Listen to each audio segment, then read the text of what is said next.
ត្រឹមព្រឹកថ្ងៃប្រហោះទី20ខែសីហានេះតម្លៃទីផ្សារមានអន្តរជាតិបានហក់ឡើងខ្ពស់ដល់$5,455ក្នុងមួយរំលង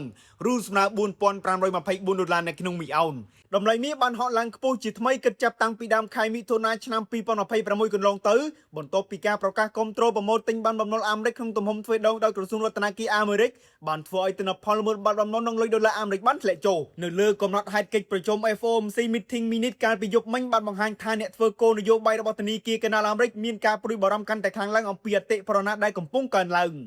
ចុះឈ្មោះបើកគណនីទិញលក់ហាងឆេងមាសអីលើកនេះដើម្បីចូលរួមក្នុងក្រុម VIP Signal ក្នុងការទទួលបានតម្លៃទិញលក់ហាងឆេងមាសប្រចាំថ្ងៃនិងការប្រឹក្សាផ្ទាល់ពីហាងឆេងមាសជាមួយគ្រូជំនាញដែលមានបទពិសោធន៍15ឆ្នាំតាមរយៈ Telegram នៅលេខទូរស័ព្ទ070 80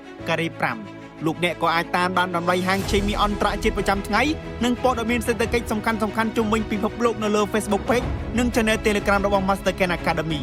សូមអរគុណ